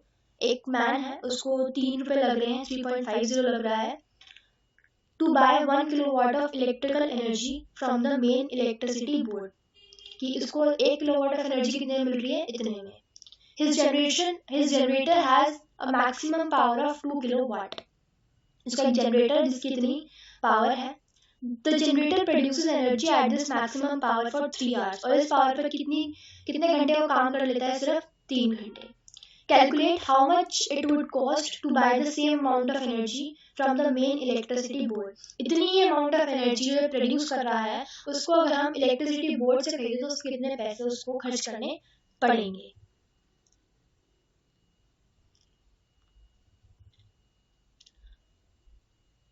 हमें पता है इलेक्ट्रिसिटी प्रोड्यूस का फॉर्मूला क्या होता है, पावर इनटू टाइम, मतलब कितनी पावर उसकी लग रही है, मतलब कितने घंटे वो काम कर रहा है और कितनी इसकी पावर लग रही है और कितना इसका टाइम लग रहा है। कितनी पावर कितनी थी हमारी, जैसे कि हमने यहाँ देखा कि पावर कितनी थी इसकी, 2 किलोवाट की हमारी पावर थी, तो 2, ये थोड़ा उल्टा हो गया, तो हमारी पावर कितनी थी, 2 किलोवाट की हमारी पावर थी जनरेटर की, और टाइम कितना लगा रही थी, वो 3 घंटे चला रही थी। तो बिजली कितनी प्रोड्यूस हुई हमारी, 3 into 2 दैट इज 6। तो ये हमारा बहुत ही इजी क्वेश्चन था। अब इसके साथ में पूछा था कि अगर इतनी पावर वो अपने इलेक्ट्रिसिटी बोर्ड से खरीदे तो उसको कितने पैसे खर्च करने पड़ेंगे। तो कॉस्ट कैसे निकालेंगे हम, जो भी हमारी एनर्जी आई है, जो हमारी इलेक्ट्रिसिटी आई है, उसको हम मल्टीप्लाई कर देंगे 1 किलोवाट की एनर्जी के अमाउंट के साथ, जो कि हमने यहाँ मेंशन था कि 1 किलोवाट एनर्जी कितने में मिल रही है, उसको 3.50 में मिल रही है। तो 6 किलोवाट कितने में मिलेगी, 3.50 इंटू 6, दैट इज आपका ₹21। सिंपल सा क्वेश्चन था जिसमें आपको थोड़ी सी कैलकुलेशन करनी थी। नेक्स्ट क्वेश्चन हमारा कहता है A student boils water in an electric kettle for 20 minutes. एक बच्चे ने 20 मिनट तक एक इलेक्ट्रिक केटल में अपना पानी जो है वो बॉईल करा है। Using the same mains supply, he wants to reduce the boiling time of water.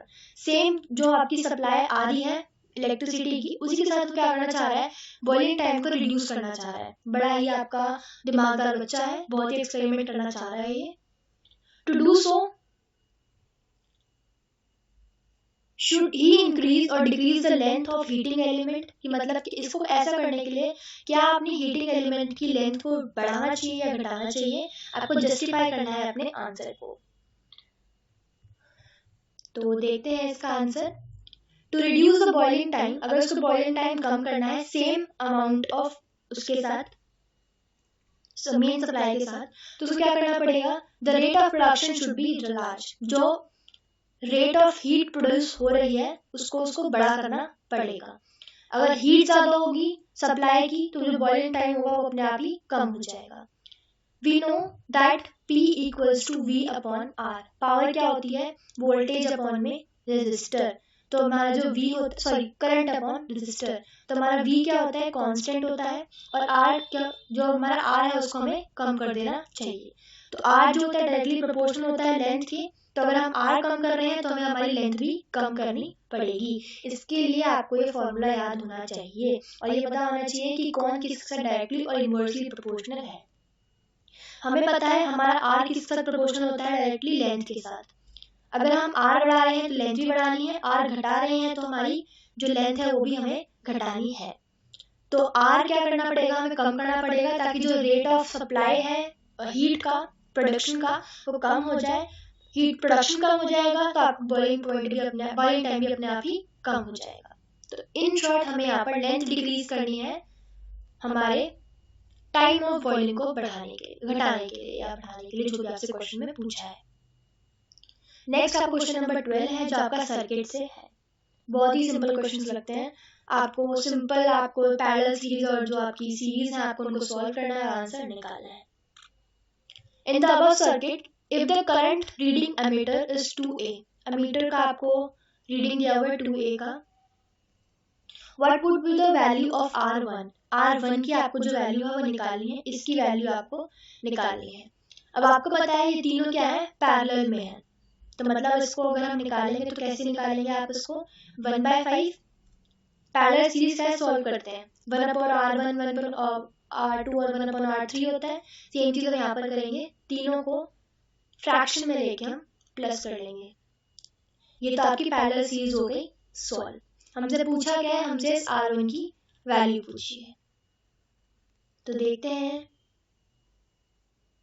जैसे कि मैंने आपको पहले करवा ही दिया था कि इसका हम निकालेंगे कैसे, तीनों को फ्रैक्शन में लेके हम प्लस कर लेंगे। मैं दोबारा यहाँ आपको लिख के दिखा देती हूँ, 1/5 प्लस 1/10 एंड प्लस 1/R1। जो हमारे ये तीन पैरेलल सीरीज हमारी ऑलरेडी दी हुई थी, ये सबसे पहले हम क्या करेंगे, इन पैरेलल सीरीज को ही सॉल्व करेंगे। इसको सॉल्व करेंगे, आप एलसीएम लेके सॉल्व करोगे तो आपका आंसर क्या आएगा, दैट इज 10 और ऊपर आ जाएगा आपका 3। इसको आप एलसीएम लेके सॉल्व करोगे तो आपका ये आंसर आ जाएगा। और जो हमारे R1 था उसको हम अलग ही रखेंगे क्योंकि ये R1 जो है इसके साथ एलसीएम में हम नहीं ले सकते, तो इसलिए हमने इसको क्या करा, इनको प्लस करा, जो आपका ये 1/5 और 1/10 था इसको प्लस करा तो आपका 3/10 आया, और ये R1 ऐसा का ऐसे ही। इसको हम इतना ही छोड़ेंगे कि इसके आगे सॉल्व करना थोड़ा डिफिकल्ट है। बट अगर आप चाहो तो इसको आप सॉल्व भी कर सकते हो कि आप इन दोनों का भी एलसीएम ले सकते हो। नीचे वालों को आप मल्टीप्लाई करो, ऊपर वालों को आप क्रॉस मल्टीप्लाई करो। 10 इंटू R1 आपका हो जाएगा 10R1 और ऊपर वाले को क्रॉस मल्टीप्लाई 3 इंटू R1 आपका हो जाएगा 3R1 और प्लस इसको क्रॉस मल्टीप्लाई करोगे तो आपका हो जाएगा 10। तो ये आपका आ गया इतना। इसके बाद हमने इसको क्या करा, ये देखो ये रहा आपका, हमने पैरेलल सॉल्व कर लिया। अब हमारी बच गई है सीरीज वाली।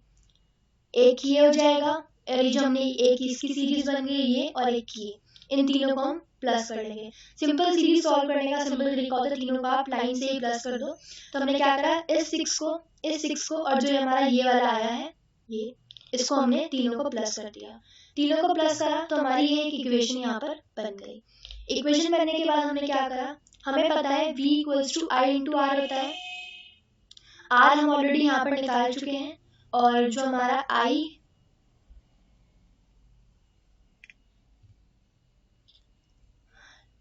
ये और ये हमें ऑलरेडी दिया हुआ था क्वेश्चन में, हमने इसी को डिवाइड करा तो ये हमारा आ गया 15 एम्पियर।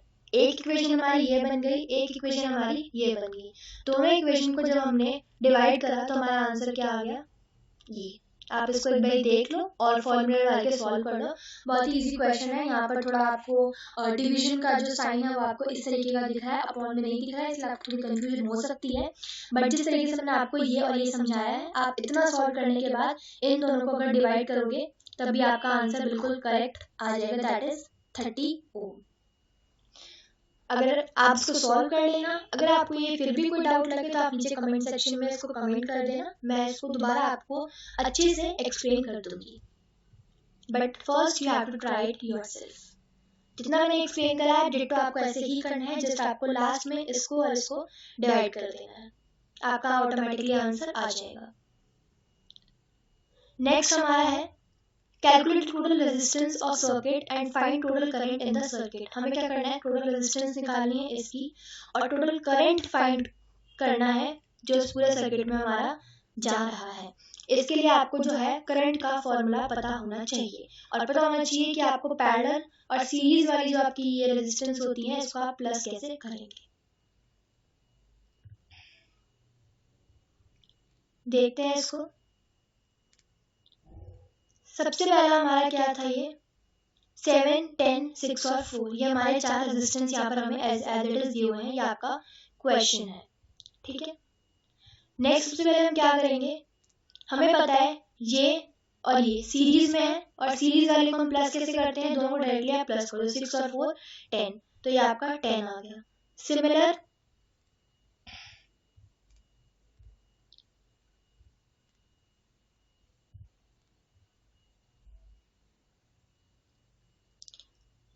हमें पता है ये और ये क्या है, पैरेलल में है। पैरेलल वाले को हम प्लस कैसे करते हैं, 1/10 1/R1 प्लस 1/R2 होता है। तो सेम हम फॉर्मूले की जगह डायरेक्ट सॉल्यूशन कर रहे हैं, 1/10/1/10, जिसका आंसर आपका आएगा 2/10,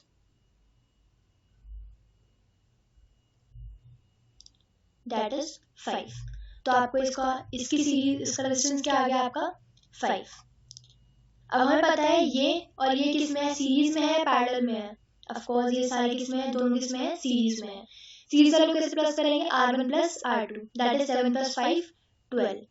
अब हमारी ये आ गई, रेजिस्टेंस आ गई और ये हमें ऑलरेडी दिया हुआ है क्वेश्चन में। तो सिंपल आप करंट का फॉर्मूला लगा सकते हो, current equals to I into resistance, that is ये यहाँ पर मल्टीप्लाई है, वहां जाकर आपका डिवाइड हो जाएगा, तो आपका ये करंट जो है वो I आ जाएगा। तो मूव करते हैं हमारे 13th क्वेश्चन पर। Gas A found in upper layers of the atmosphere is deadly poison. मतलब जो हमारी गैस है अपर लेयर में वो डेडली पॉइजन है, but it is essential for living beings, पर वो जरूरी भी है हमारे लिविंग बीइंग्स के लिए। The amount of this gas started declining sharply, पर जो अमाउंट है, जो अमाउंट ऑफ गैस है वो डिक्लाइन हो रहा है 1980s के बाद। Identify the gas A, how it is formed at higher levels of atmosphere. हमें क्या बताना है, इस गैस का नाम बताना है और बताना है कि किस तरीके से फॉर्म होती है। हमें पता है कि जो हमारी अर्थ है, ये हमारी अर्थ है, ये इसका एटमॉस्फेयर है, इसके ऊपर कौन सी लेयर है, हमारी ओजोन की लेयर है। ये चीज हमने ऑलरेडी छोटे क्लासेस में पढ़ी हुई है। जो ओजोन की लेयर है क्या हो रही है, लगातार हमारी डिप्लीट होती जा रही है। डिप्लीट क्यों हो रही है हमारी, वो CFC गैसेस की वजह से। क्या आ रहा है इसमें, एक ओजोन होल आ रहा है। और ओजोन हमें बचाती किससे है, ये आप नीचे कमेंट सेक्शन में जरूर बताना। नेम ऑफ गैस, क्या कौन सी गैस है हमारी, ओजोन की गैस है, O3 गैस है। बनती कैसे है, हमें पता है हमारे एनवायरनमेंट में क्या होता है, O2 होता है। ऑक्सीजन के 2 मॉलिक्यूल्स होते हैं, ऑक्सीजन हमारे एनवायरनमेंट में प्रेजेंट है। जब भी किसी अल्ट्रावायलेट रेज की वजह से ऑक्सीजन के 2 मॉलिक्यूल्स टूट जाते हैं और 2 अलग अलग मॉलिक्यूल्स में कन्वर्ट हो जाते हैं, तो क्या होता है कि ये मॉलिक्यूल किसी और ऑक्सीजन के साथ जुड़ जाता है, तो ये क्या बन जाता है हमारा O3, जिसको हम ओजोन कहते हैं। ठीक है, सिमिलरली ये ऑक्सीजन भी किसी के साथ जुड़ जाएगा तो ये भी O3 बन जाएगा। तो इस तरीके से आपकी जो ओजोन की लेयर होती है वो बनती है। नेक्स्ट क्वेश्चन पूछा है, why is it essential for all living beings. मैंने अभी आपसे क्वेश्चन पूछा नीचे कमेंट सेक्शन में करने के लिए कि जरूरी क्यों होती है हमारे लिविंग बीइंग्स के लिए, क्योंकि ये हमें हार्मफुल यूवी रेज जो होती है वो उससे बचाती है। और state the cause for depletion, कि ये गैस क्यों खत्म हो रही है, जो मैंने आपको बताया CFC गैसेस की वजह से, जिसको हम कहते हैं क्लोरोफ्लोरोकार्बन गैसेस, जो कि हमारे AC में, रेफ्रिजरेटर्स में, इन सब में प्रेजेंट होता है। लास्ट है हमारा सेक्शन C। सेक्शन C जो है आपका केस बेस्ड है, आपको इसमें काफी हद तक अपने ओपन माइंड के साथ आंसर देना है। अगर पेपर में बंद दिमाग के साथ जाओगे और टेंशन लेके बैठोगे कि पेपर नहीं आता है, ये नहीं आया, वो नहीं आया, अरे मैं तो ये पढ़ा ही नहीं, तो आपकी ये सेक्शन जरूर छूटेगा। तो एक ओपन माइंड के साथ पेपर में जाओ, कोई टेंशन आपको लेने की जरूरत नहीं, जितना आपने पढ़ा है इनफ होता है। बस आपको वहाँ पर पेपर में अपने एक ओपन माइंड के साथ और जो चीज आपने पढ़ रखी है उसी को दिमाग में लेकर आपको वहाँ पर बैठना है। तो 14th क्वेश्चन है हमारा, second last question. Sahil performed an experiment to study the inheritance of pattern of genes. कि साहिल ने एक एक्सपेरिमेंट पढ़ा है जिसमें उसने क्या पढ़ा, इनहेरिटेंस पैटर्न पढ़ा है जीन्स का, कि मतलब किस तरीके से जीन्स जो होते हैं वो इनहेरिट करे जाते हैं। ही crossed tall pea plants with short pea plants and obtained all tea plants in F1 generation। ये आपका मोनो हाइब्रिड क्रॉस है। जब आप एक TT को, कैपिटल T को स्मॉल t के साथ क्रॉस करवाते हो तो आपकी जो भी जनरेशन आती हैं वो आपकी कैसी आएंगी, सारी जनरेशन आपकी ऐसी आएंगी, जो आपका क्या होगा, टॉल होगा। What will be the set of genes present in F1 generation, मैंने आपको यहाँ ऑलरेडी करके दिखा दिया है, बट आपको उसको थोड़ा सा डिटेल्ड वे में और दिखाना है कि आपको गैमेट्स अलग करने हैं, उसके बाद आपको जनरेशन दिखानी है। Give reason why only tall plants are observed in F1 progeny। F1 progeny में सारे टॉल प्लांट्स क्यों आए हैं, टॉल प्लांट्स इसलिए आए हैं कि जो टॉल ट्रेट है हमारा, जो ये टॉल वाला ट्रेट है ये हमारा डोमिनेंट ट्रेट है। हमने 2 तरीके के ट्रेट्स पढ़े थे, एक हमने पढ़ा है डोमिनेंट,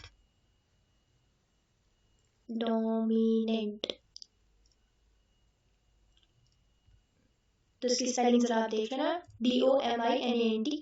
हमने 2 तरीके के जीन्स पढ़े थे, एक होता है आपका डोमिनेंट, एक होता है आपका रिसेसिव।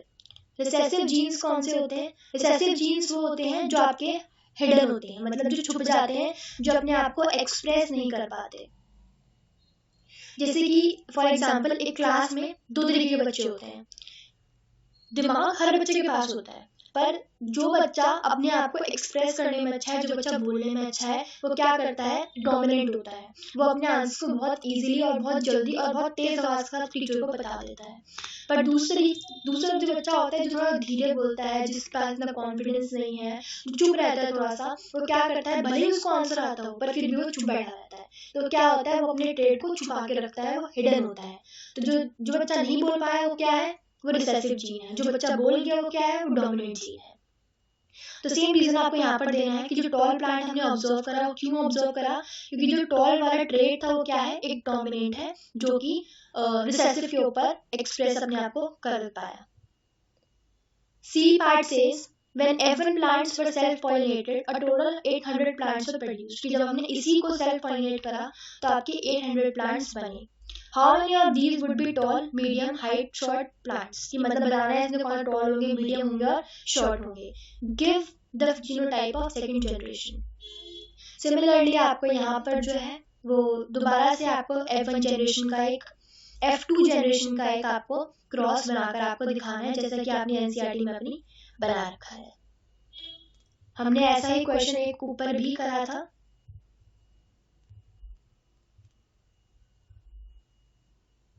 डायरेक्टली मैंने यहाँ पर आपको रेशियो दिखा दी है, पर आपको पहले इसको ड्रॉ करना है, उसके बाद आपको इसको ये रेशियो यहाँ पर लिखकर दिखानी है. तो मूव करते हैं हमारे नेक्स्ट क्वेश्चन पर. When F1 plants were cross-pollinated with plants having TT genes, a total 800 plants were produced. How many of these would be tall, medium, height or short plants? Give the genotype of F2 generation. मतलब same जो भी F1 में आपके आए थे ऊपर, उसी को आपने पॉलिनेट करवाया है ऐसे प्लांट्स के साथ जिनका जीन्स क्या है, TT है. पहले हमने क्या पहले हमारा क्या आया, ये आया. हमने इसको क्रॉस किसके साथ करवाया, ऐसे प्लांट्स के साथ जिसकी जो कैरेक्टरिस्टिक्स है या फिर जो जीन्स है वो क्या है, ये है. आपको क्या करना है, इसका और एक इसका क्रॉस आपको शो करना है, मोनोहाइब्रिड क्रॉस. तो आई होप कि आप ये भी दोबारा बना लेंगे. आपको दिखाना क्या है, सिर्फ F2 जनरेशन दिखानी है और इसका जीनोटाइप रेशियो लिखना है. मैं आपको एक बार इसका एक एग्जांपल भी दिखा देती हूँ. फिलहाल मैंने एग्जांपल इसका अटैच आपका नहीं करा है, बट नो मैटर, आप इसको बना लेना. अगर आपको नहीं आए तो आप नीचे कमेंट सेक्शन में दोबारा डाउट के तौर पर आप इसको मेंशन कर देना, मैं इसको आपको दोबारा करा दूंगी. Next last question says, Ansari sir demonstrating an experiment in his class with setup as shown below. ये एक सेटअप था जो एक एक्सपेरिमेंट के तौर पर एक अंसारी सर थे, उन्होंने आपको अपनी क्लास में शो करा था. A magnet is attached to the spring. ये आपकी स्प्रिंग थी, इससे एक मैग्नेट अटैच कर दिया गया, इसका ये नॉर्थ पोल और इसका ये south pole. And the magnet can go in and out of the stationary coil. ये आपकी कॉइल थी, इसके इन एंड आउट सकता, मतलब अंदर जा सकता है और बाहर भी आ सकता है ये मैग्नेट इसके. He lifted the magnet and released it to make it oscillate through the coil. मतलब इसने क्या करा कि मैग्नेट को लिफ्ट कर दिया और उसको रिलीज कर दिया ताकि ये कॉइल के अंदर जाके ऑसिलेट हो सके. उसके बाद based on understanding of phenomena answer the following questions. मतलब इसको देखकर हमें आंसर करना है क्वेश्चंस को. तो first question says which is the principle which Ansari sir is trying to demonstrate. कौन सा प्रिंसिपल जो है वो अंसारी सर जो है वो आपको दिखाना चाह रहे हैं, अपनी क्लास को दिखाना चाह रहे हैं. तो बेसिकली वो दिखाना क्या चाह रहे हैं, इलेक्ट्रोमैग्नेटिक इंडक्शन. मतलब किस तरीके से एक मैग्नेट जो है वो इलेक्ट्रोमैग्नेटिक इंडक्शन को शो यहाँ पर कर रहा है. मतलब ये आपका गैल्वेनोमीटर है, ये आपकी स्प्रिंग है, ये आपका कॉइल है और ये आपका मैग्नेट है. तो बेसिकली दिखाना क्या चाह रहे हैं वो आपका इलेक्ट्रोमैग्नेटिक इंडक्शन, की किस तरीके से मैग्नेट जो है वो इन और आउट हो सकता है. नेक्स्ट क्वेश्चन में आपसे पूछा है, what will be observed when the magnet starts oscillating through the coil? Explain the reason behind this observation. कि क्या होगा, क्या ऑब्जर्व करोगे जब जो मैग्नेट है वो ऑसिलेट करेगा इस कॉइल के अंदर. अपनी ऑब्जर्वेशन को देखते हुए आपको आंसर देना है. There will be induced current in the coil due to relative motion between the magnet and coil. जो ये आपकी मैग्नेट है, जो आपकी ये मैग्नेट है और ये जो आपकी कॉइल है, जब ये इसके अंदर ऑसिलेट करेगा तो क्या होगा, एक आपको करंट देखने को मिलेगा. Changing the magnetic field around the coil generates the induces current. मतलब जिस तरीके से आपकी मैग्नेटिक फील्ड लाइंस जो है वो चेंज होती रहेगी मैग्नेट के अंदर और बाहर जाने से, तो उससे क्या होगा, आपका इंड्यूस करंट जो होगा वो प्रोड्यूस हो जाएगा.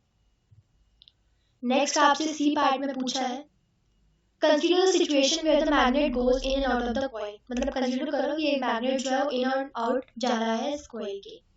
State the two changes which would make to increase the deflection in the galvanometer. ऐसे कौन से दो चेंजेस हम कर सकते हैं ताकि जो गैल्वेनोमीटर है उसमें डिफ्लेक्शन जो है वो इंक्रीज हो जाए. तो गैल्वेनोमीटर में अगर हमें कोई भी चेंज करना है या कोई भी थोड़ा सा बदलाव लाना है तो हम क्या कर सकते हैं, इससे भी एक स्ट्रॉन्ग मैग्नेट यूज कर सकते हैं और ऐसी कोई यूज कर सकते हैं जिसमें नंबर ऑफ टर्न्स ज्यादा हों। अगर नंबर ऑफ टर्न्स ज्यादा होंगे और मैग्नेट भी जो है वो स्ट्रॉन्ग होगा तो जो ये गैल्वेनोमीटर है इसमें डिफ्लेक्शन जो है वो अपने आप ही बढ़ जाएगा। इसी का उल्टा अगर पूछा होता कि अगर हमें डिफ्लेक्शन डिक्रीज करना है तो क्या करेंगे, एक इससे थोड़ा वीक मैग्नेट यूज कर लेंगे और ऐसी कोई यूज करेंगे जिसमें जो नंबर ऑफ कॉइल्स है या टर्न्स है वो कम हो। जितना ज़्यादा स्ट्रॉन्ग मैग्नेट होगा उतना गैल्वेनोमीटर में हमारा डिफ्लेक्शन शो करेगा। लास्ट क्वेश्चन है हमारा, is there any difference in the observation in galvanometer when the magnet swings in and then out of the stationary coil? क्या गैल्वेनोमीटर में कोई ऑब्जर्वेशन या डिफरेंस हमें ऑब्जर्व हुई है जब भी मैग्नेट स्विंग कर रहा है इन एंड आउट की? हमने ऊपर भी ये चीज पढ़ी है, when the magnet moves into the coil the emitter shows the momentary deflection towards the one side say left। कि मतलब जब भी कोई मैग्नेट मूव करेगा कॉइल के अंदर तो जो एमीटर है वो क्या शो करेगा, एक डिफ्लेक्शन शो करेगा। कहाँ पर, या तो लेफ्ट में करेगा या फिर राइट में करेगा। तो ये हमारा इसका आंसर था। तो ये हमारा सैम्पल पेपर कंप्लीट हो चुका है। अगर वीडियो पसंद आई हो तो लाइक, कमेंट और शेयर करें।